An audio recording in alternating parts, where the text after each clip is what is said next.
What up, nerds? This is Travis here from the Nerd Herders, coming at you with another Talking Nerdy podcast. We didn't really have anything specific planned for today's podcast, so it is going to be running late. Apologize to anyone who actually follows when we post these.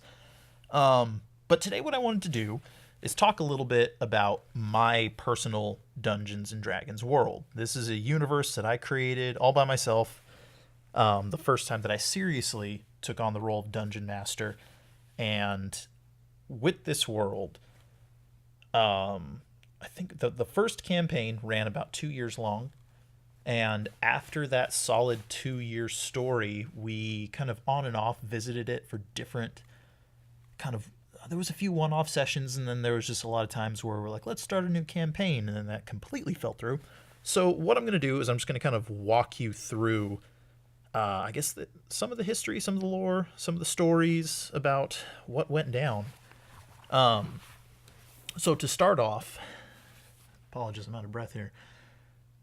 My allergies have been horrible lately. I don't know about anybody else, but I just had a really rough time breathing. My nose is constantly congested, so apologies if you hear any sniffling throughout this. And then you are going to hear a lot of pages turning because I'm going through some of my written material just to help refresh my memory on a lot of stuff. So this world is called the Third World, and it takes place primarily on this enormous continent called the Homeland, because it's kind of the main location for all the cities and things like that. It's where most of the civilization can be found on the Homeland.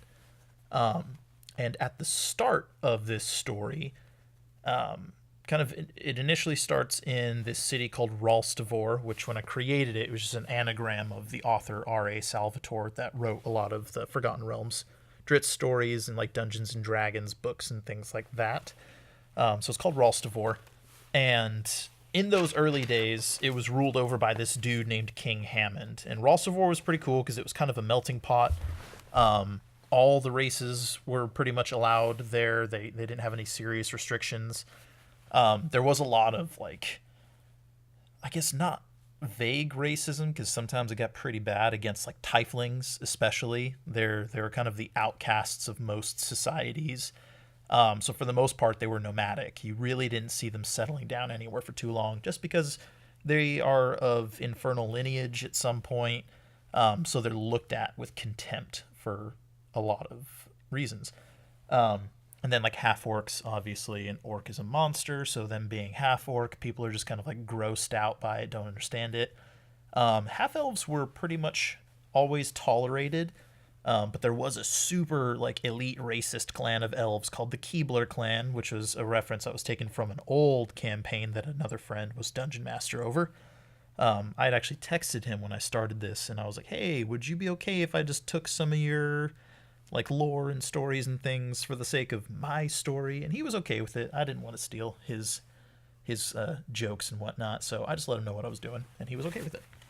And I guess Dragonborn was kind of a different one, because Dragonborn and Dark Elves, their origins in this particular story are very different than traditional Dungeons and Dragons settings, because this is a world that I created on my own. And basically how it goes down is there was this guy named Kosh. He was the leader of the tribe of the Dragon, which was a tribe of barbarians that more or less worshipped dragons. And he was trying to exert his dominion over the land. He was just this massive guy who believed that Goliaths, being quite literally the largest, strongest race, should be meant to rule, and everyone should serve them and all that. And he kind of created this army of dragons, which were relatively rare in this universe. They're not a very common thing, but he bred them and mastered them. And so he had his shamans and clerics find a way to fuse Goliaths with dragons in this really twisted ritual, and that's how the Dragonborn were created. They're not especially intelligent creatures, not usually at least. And they're just kind of grunts that were really used to do his bidding. So he's starting to take over everywhere. Hammond, being the guy who was the king of Ralstivor in those days, was trying to find a way to combat this. Ralstivor is probably the largest settlement in this entire continent, the Homeland. So he had his clerics and his wizards perform a ritual to summon forth champions, the chosen ones who were going to be kind of set on this mission to go to kind of the ancestral homes of the different races, the elves, the deva, the dwarves, and just kind of recruit them to his side in what was kind of an oh goodness, in what was kind of an unavoidable conflict with Kosh and the Goliaths and the Dragonborn, all that jazz. Oh, my laptop. Calm yourself. So he creates this spell. It opens these portals and it sucked my players into it. And what we initially had, I'm going to try and remember here, was we had an elf, half elf rogue. Pretty sure it was a half elf rogue, or it was an elf rogue, a half elf ranger. Half elf ranger, a tiefling sword mage, a dragonborn. Was he a monk? I can't remember. He was a dragonborn. He was either a monk or a fighter. And then we had a laptop. I swear I'm going to punch you in the face. Then we had a human cleric, I believe. I think he was a cleric. Yeah. So, and then kind of the story with the elves is that during Kosh's kind of wicked reign, as he's going along and he's trying to build up his own armies and whatnot, he actually approached the elves because, elves are like super OP in most stories. And he tried to convince them to side with him, and they basically were like, we're not messing with the affairs of mortals. Y'all are stupid. Y'all are babies. We don't want anything to do with that. So he sent his Dracolich on them, which is a big old black dragon, and it breathed its terrible breath. And what it did is it didn't kill the elves, but it corrupted those that got caught in his breath, turned their skin black. They became afraid of the sun. And they kind of went to the Underlands, which is like my equivalent to the Underdark. And that's how Dark Elves were made. It kind of warped their minds. It changed their bodies. And what happened after that is there was a schism with the remaining Surface Elves where those that decided, like, oh, we want to preserve the dragons. We don't want to take them out. We don't want to kill all the Dragonborn because they're living creatures and all living things need to be respected in one way or another. They became the Wood Elves. They stayed in the woods. And then there were others that were like, we need to take down every single dragon, every single Dragonborn. They are monsters, they are affronts to nature, and they are dangerous to everybody else that lives on the surface. They became the Light Elves, and they left the forests of Corellon, which was the ancestral home of the elves, named after their goddess. And they created their own city, Elowin, which was like a military base, basically, where where they trained this elite force of soldiers to take on the dragons and whatnot in the coming conflict. So one of my players, the elf rogue, her story is that she was caught in the dragon breath. It didn't completely consume her, but it did burn half of her body, so she's half dark elf, like literally like Two-Face split down the middle.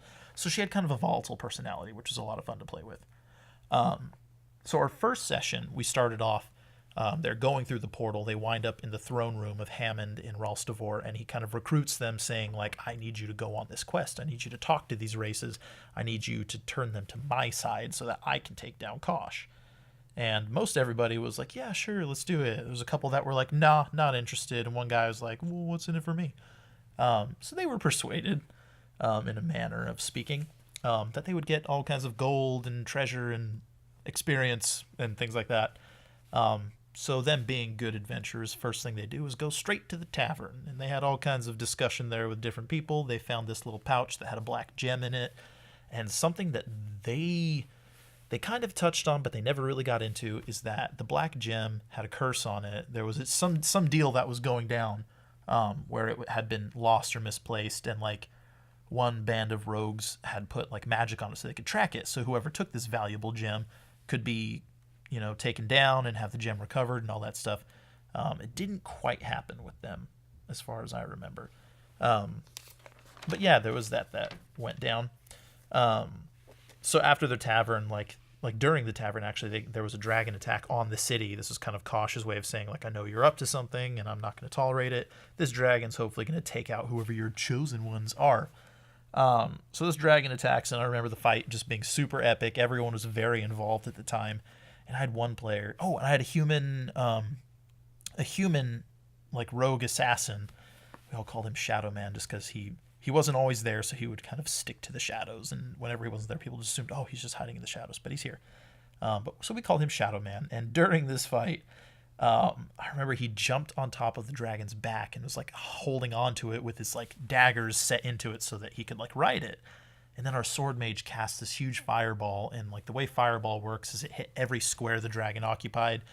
And I told him, I was like, dude, you realize like if you're hitting this dragon, like one of your guys is on top of it, he's gonna get hit. Oh, my laptop, I need to turn it off. But so like our first fight, and this dude is like lighting his team members on fire just because he wants to kill the dragons and all that jazz. So they did, and like everyone's like, oh yeah, these guys are awesome, they're the chosen ones, they killed him. The dude survived, that was on the dragon's back. And like one of my favorite stories I'll never forget, they actually went to like a brothel afterwards. And this is where it gets a little inappropriate here, but one of our players was trying to get a discount at the brothel, and he kept rolling really, really low. So like the headmistress at this establishment got mad, kicked him out. Meanwhile, you had this other character. I can't remember if it was the Dragonborn who did it or if it was this character that was causing trouble initially. Anyways, at some point, somebody lit fire to the tavern, and like everyone's freaking out. They're trying to figure out what to do, and it's like I was being so stupid when we were playing this because I was like, oh, there's no water, there's only alcohol because they just want people to get drunk so they spend more money. And like my guy who was the human cleric is like, okay, well, I'm going to go over to this wench and I'm going to seduce her in such a way that her body produces lady fluids and uses that to douse the flames, which he got like a natural 20 critical success. So like I gave it to him. I was like, okay, you do exactly that. We don't need to go into detail, but sure, you did it. And so like that was his whole thing. And like she dedicated herself to him after that. But she had like a deep man voice. He hadn't heard her speak yet. So it was like it was super funny. It was a good time. I really enjoyed it. So as they're going along, they encounter a couple things. First being this hooded figure, this mysterious hooded figure who kind of pops up a few times, and he just kind of told them like, you need to watch your back, you need to be careful what you're doing, like I'll be in touch with you later. Very kind of shady, doesn't give much information. So he leaves, and then they're going down kind of the main path and whatnot, trying to go. I think they were going to the dwarves first. That was the first group of people they went to, and they come across this cave, and they go into the cave and whatnot, and it's super dark. So they like get these sun rods, and as they're going through, they hear these really kind of like the noise of like something chittering, like something shifting above them. And so they raise their torches and they look up, and there's these huge beetles that kind of drop down on them. And I think it killed one of their horses at one point. That was like with their caravans. So like now they're slowed and they're just like taking forever to go down. But so they go through the cave after they take down these beetles, and they find this like chamber filled with all kinds of traps. I apologize for that bumping. I'm not sure what's going on with my neighbors right now. They've got two small children. But they make their way through this chamber, and there's like an altar at the very end of it, and they find this mysterious chest that has this note inside of it, talking about some sort of ritual relating to Kosh, from a guy named Father Salvatrax. And with this note about this ritual, they find a fancy ritual dagger, dwarven crafted dagger, and there's a ring, and on this ring there is a symbol, which was the @ symbol. And that was like a joke from that one dungeon master I had mentioned earlier, who had this thing called the Cult of Awe in his story, which was based off of something weird that happened in high school, where like he created a cult in high school, and their symbol was the @ symbol. I don't even know what you call that now that I'm thinking about it. But so the ring, after rolling a successful dice check, they found out had this like poison powder in it. So it's like a whole thing where the cult members would use these rings. So if they ever got caught, if they were going to be detained or questioned, they would just poison themselves and die. Kind of like a what is it called? Not arsenic. I can't even think right now. I've got a terrible memory most of the time. That's why I'm using these books for reference, looking back at where we went. Anyways, so what is this? Oh, okay, right. So they leave and they're kind of going back down the path, heading to where the dwarven mountains are, whatever their city is called. They get attacked by a group of kobolds, which was like written as a reference to the Lord of the Flies, like they're throwing spears at a pig and things like that. But we're gonna go ahead and jump ahead a little ways. As they're going through, before they fight these kobolds, or not before they fight, just afterwards, because these trolls like smash through, like they just got out of this little cavern, and now there's like trolls outside because they heard the ruckus and all that jazz. Laptop. Anyways, the hooded figure returns, and the hooded figure takes his like robe off, and it's a super handsome young Deva, who's this like purple skinned astral race. Like they're super old. They're basically gods. Like they're angels. They're immortal, and all that good stuff. And I'd kind of like styled his way of speaking after Matt Smith. So he was like telling them basically like you are gonna come across this cult here. Kosh is being very tricky in that he knows who you are, he knows what you're doing, so be prepared for all kinds of shenanigans ahead. And basically he killed the trolls in one hit just to show like he's OP, and in case certain players of mine got an idea like, oh, I want to take this guy out, see what he's got as far as loot and things like that. I was like, I'm not going to give you the chance to mess with him. He's super strong. I'm really just kind of ranting about this story. I apologize, but hopefully anybody listening is kind of getting something out of this. So they make their way to the dwarven city, and it's like 5,000 steps up to the top. And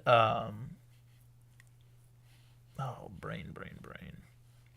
They get up to the top after a super long time, and one of our players, the Tiefling Sword Mage, is just being a dick to the guards up there. Like there's some grand tournament going on, and he was being a jerk, and he kept rolling really low. Like it's one thing if you're going to be a jerk in character and have successful rolls, but if you're being a jerk because you're a jerk and your rolls are terrible, he literally got punted down the 5,000 steps, which was a whole lot of fun for everybody. We had a good laugh after that.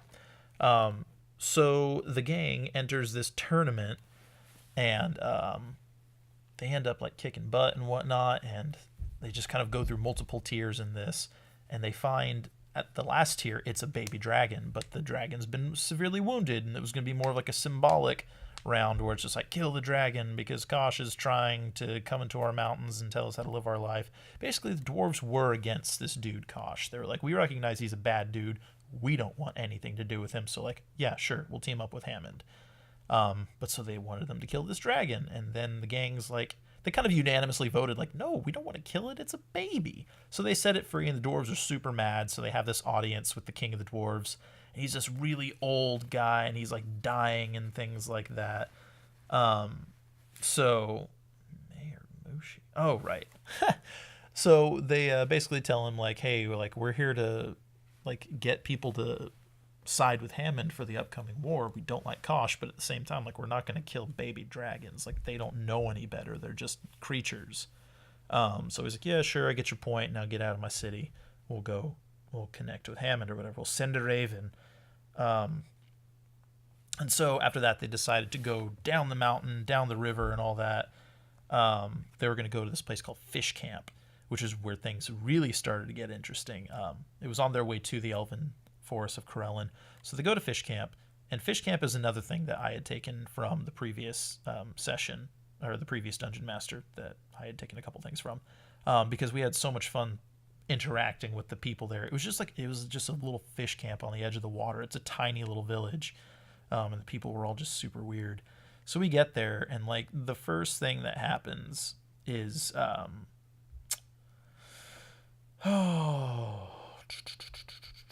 me look through this one more time. I keep seeing this name Mayor Mushi in this book, and I don't remember ever writing anything for him. It's really bizarre.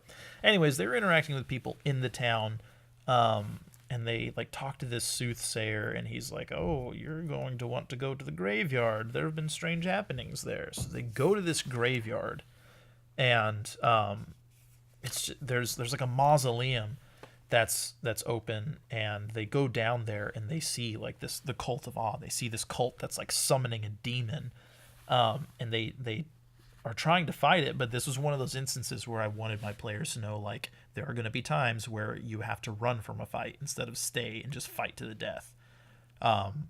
So I literally killed all my players in this fight. The demon had weakened them, but they had actually ended up taking it down. So I was like, okay, well, what to do?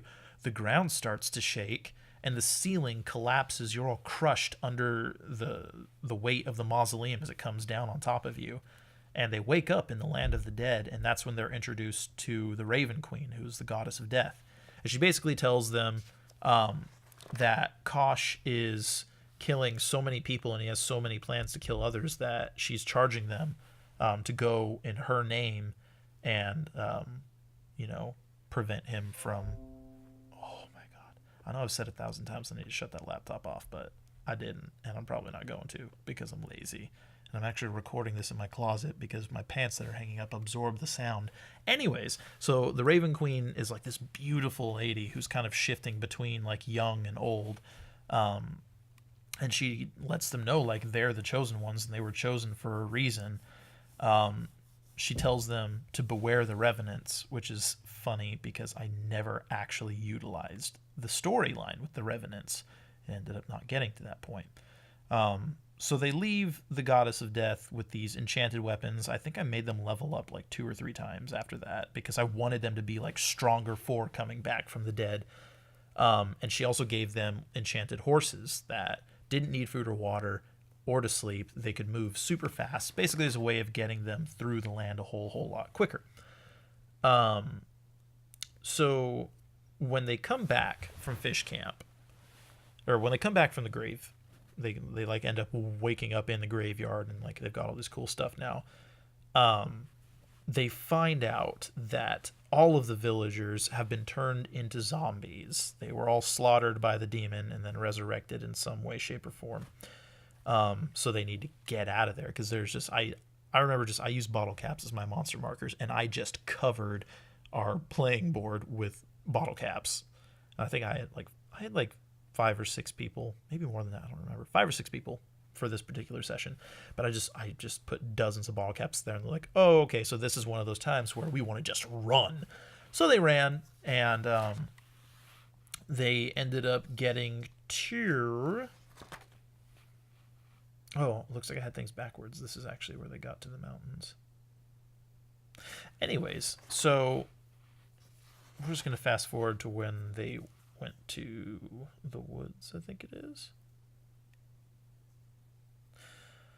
Oh, yeah. Okay, so I'm just going to very quickly go through the rest of the story because there's a lot to it. So after the Dwarven Kingdom, they end up going down south so they could see the elves and the devas and all that jazz. They go to the Elf Kingdom and they talk with the Elf Queen, who's this super beautiful, chill lady. She basically says, like, she doesn't want conflict. She thinks that to enter a war is going to put like the dragons and the dragonborn and then her own people at risk. She doesn't want there to be any deaths. She's like, the elves have lived for thousands of years without getting involved in the affairs of mortals. We're not about to start now. Until Kosh sends another dragon to attack them, a red dragon this time. And it wipes out a bunch of her soldiers. It ends up killing her, actually. But the chosen ones take down this dragon. I think this is probably the closest they ever got to dying again, which is funny because it was right after the demon incident in the graveyard. So the dragon, I apologize again, this is a lot of me rambling about an old campaign, and I feel like, I don't know if you guys are going to like this at all. I don't even know who's going to listen to this. There's a lot more to come. Oh, that was weird. So dragon kills the queen, they kill the dragon. The elves are like, you know what, you guys, you avenged our queen, we don't want this to happen again. She's got a daughter that we need to take care of, so we'll join Hammond. And the gang is like, yeah, all right, let's go. So head down south, chat with the devas. They find out that there is a power that they need to uncover in order to defeat Kosh, an ancient power that lies within the origins of the realm itself. And they make their way to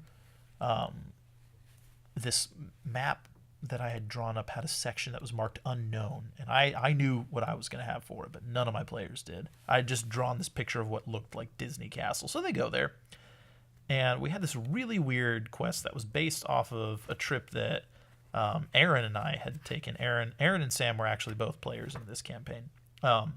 So they go to the unknown, and it's this real weird situation where it's like, oh, geez. It was an army of geese, like giant talking geese, led by this dude named King Javi, who was like this really weird, just out of his mind king, kind of like a King Boomy from Avatar: The Last Airbender, who's just this crazy old man. And then King Javi had his assistant Jeff, who was a warforged that was like plugged into the wall, who was just super obnoxious all the time and didn't like anybody ever. And King Javi got real suspicious of my players, so he had them locked in the dungeon. The geese guards took them down to the dungeon, and they had to like pick their way out of the locks and fight their way back up. And when they get to the surface, no, they didn't go to the surface. They went down into the depths of the castle because there was this huge dungeon crawl that I had prepared. And when they got to the bottom, they found this chest that contained magic rings in them. And these rings were based on the Green Lantern rings, the whole spectrum. And they found 8 of the 9 rings. The only one that was missing was the black ring. And there was this whole process where they all got chosen. It was like super cool. And the rings, I had drawn up all kinds of powers for them. I'm actually looking through. I'm skipping through a lot. But so they get these rings. They go up and they fight Jeff, who had killed King Javi, because he was like, I just really wanted to get some power here. So, wow, there really is a lot that I'm skipping over. Anyways, I can't tell the entire story. So they take down Jeff, and like they find out that his cord that was plugged into the wall was connected to this chamber in the depths that had these rings there. So he like had lost his power, and they just got to kind of test them out and do all kinds of crazy stuff with them. So with these rings, they kind of head back to Ralstivor, and like everything's kind of plunging into chaos. I really skipped through a lot here, but they've got elves on their side, they got dwarves on their side, and like Kosh has kind of sent his dragons to fight Ralstivor. So there, while everything is going crazy there, they find out that Kosh has housed himself in, I think it's Elder Mountain, which is like the highest peak in the mountain range of this particular continent. So that baby dragon that they had saved like all these days prior kind of shows up and is like somehow grown large enough that they can all, or not all of them, but he's going to lead them to Kosh, because actually, yeah, here, what happened is the Raven Queen sent these massive black griffins to fly them to the mountain, and they had to go through all kinds of traps and like just caves and tunnels and things like that until they get to Kosh, and they fight him, and he's super overpowered. They find out that this whole thing was a trick, and Kosh and Hammond are actually the same person, and this person is actually a former god, and like he's trapped on this earth because basically he betrayed the gods by creating dragons in the first place. Like when they were creating the third world, each god created like the land and the sea and things like that, and he's like, and I put dragons here, aren't they great? And they're like, dude, you didn't run this by any of us, you're the worst, your dragons are monsters, so you can go live with them. And they stripped him of his godly powers, sent him to this world and all that jazz. And basically it's been thousands of years that he's kind of lived in exile, and he's like, no, enough is enough. I'm going to create a conflict that turns the people against each other. They'll wipe each other out, and I can breed dragons and just live happily ever after with my favorite creation.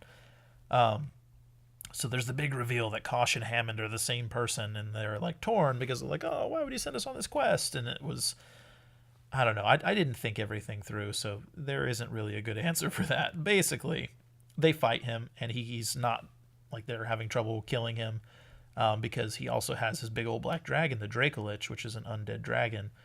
And he's just like, he's kicking their butts. So they're like, all right, guys, let's use the rings. And they start using the power of these different rings and combining their powers. And they actually found this really obnoxious loophole at one point. The Deva comes back, and he had the like the white ring ends up choosing him, and the white ring's power is that it can reset the power of every other ring. And the black ring had been missing initially. They had only found the 8 out of the 9. The black ring was gone because Kosh had it. Because like a long time ago when these rings were first made, Kosh was originally chosen to control the black ring, which is basically its powers are based on death. So he's a super bad guy. But so the white ring resets all of the ring's powers, and the orange ring, which was avarice, greed, had the ability that it could replicate the power of any one ring. That was its big ability. So Sam, who had the orange ring, was like, hey, what if I use the power of my orange ring to replicate the power of the white ring, which is to like reset the powers of each ring, so as you use them up, I can reset them, and it will reset that own ring, like the orange ring, it resets its power, so I can just keep replicating it over and over, and then our rings will never run out of power. And that's exactly what they did. Aaron had the green ring, and I think it was, oh man, I can't remember. Somebody had the blue ring, and it basically, those two rings, or no, it wasn't the blue ring, it was the red ring. The sword mage, that asshole tiefling, had the red ring. And they combined those to create these constructs of like a Hulk and like a huge dragon, and of like them just, they smashed it into the Dracolich and they destroyed it. And it was awesome.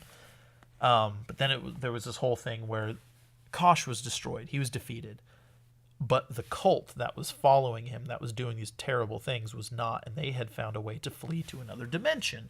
So the story kind of changed at that point. The group kind of started falling apart. But they moved to the Forgotten Realms dimension to continue the main story. And then after that, like, people started moving out of town. People started getting in weird, dramatic fights. It all fell apart. And so, like, we kind of stopped playing after those 2 years. And then as time went on, like, I added lore to the Third World, where it's like 150 years or something like that. Or no, it was, I don't know, at some point an empire kind of came about, and basically they were trying to unite all the peoples of the homeland under one banner, and like a new religion based on the power of the rings came about. New cults started. The cult of Ren I created after like Star Wars Force Awakens came out. An all-female cult called the Coven, which is just this huge association of witches that spread chaos through the realm via terror, by enacting witchcraft, summoning all kinds of nightmarish creatures. Basically, their whole thing was they wanted to plunge the realm into chaos. And then the Cult of Oz stuck around, and their whole thing was like, we want to recreate the Black Ring and try and resurrect Kosh because he knew what was up. And I had this whole thing planned where, like, the Cult of Oz, during this process of trying to make a new black ring, split a hole in the dimensions, and what happens is it kind of sucks divine entities into the Third World. So the gods of that world, the Greek pantheon of gods, the Norse gods, the Egyptian gods, were all being sucked into this cataclysmic event where they were kind of trapped there, and like the gods are going to fight amongst each other to see like who's going to rule over all these people. There was like a whole thing where I'd created these Yu-Gi-Oh cards that were like spells that people could summon the monsters or like utilize actual Yu-Gi-Oh spell and trap cards, and I had like custom printed them online and like gave them actual like Dungeons and Dragons 4th edition effects and things like that. There was a whole lot that was meant to happen in that storyline that did not happen. Like Kratos from God of War was going to be there, and he was going to be like slaying all the gods, and like they had to choose between like letting him do that to certain gods, or they could like take him down and take his blades and all that. There was all kinds of like wild stuff I really wanted to get into that just did not happen. But fast forward to today, and I actually have a campaign that's going to be starting up a month from now. And basically the whole story there is I think I put it like 200, 300 years after the fall of Kosh. So it's going to take place in the Third World. In this time, the Empire is kind of running strong. They created the Warforged as a way to have like soldiers, basically limitless soldiers. As long as there's metal, as long as there's magic, their supply of like quote unquote manpower is never ending. And they do take live recruits and all that, but they're kind of running the show these days. But not everybody is down for that. So there are going to be some elements of resistance in certain communities. But there's also kind of a plot going on because there's going to be a certain organization that is trying to summon basically demons to use demonic power to control the realm. And the reason I did that is because like I got really into Devil May Cry with the most recent game. So basically, this group of adventurers is going to be a ragtag band of demon hunters. And the whole thing is going to be they have to go around and kind of combat against this organization that is summoning these demons by taking out the demons and taking out organization members, stamping them out, protecting the realm, all that good stuff. And what I want to do with that is that's actually going to be our next podcast series. I don't know what it's going to be called yet, but it is going to be a bi-monthly podcast. I'm probably going to do it like, I don't know, like the first and third, maybe Wednesday, first and third Wednesday of every month. I guess I haven't really thought about the release schedule for it, but I've got a few players that are going to be joining me. We're going to play really long sessions, so I'm just going to set the audio recorder going, record whatever it is that we do. Apologize for those of you that are going to be missing out on the visual element of Dungeons & Dragons. There is a lot of maps that I'm going to be utilizing, and I might post pictures of those to our Twitter and Instagram just so people kind of get some sort of visual representation of what's going on. But I hope you guys enjoyed me rambling and ranting about my Dungeons & Dragons adventures. Let me know in the comments about kind of the stories you like to tell, the adventures you've had with your friends. What are some crazy moments that you've experienced? And I guess as far as Dungeons & Dragons podcasts are concerned, what's something you like about them? What's something you look forward to? What's something you would like to see from my podcast coming up? Yeah, so hope you guys enjoyed this, and until next time, stay nerdy.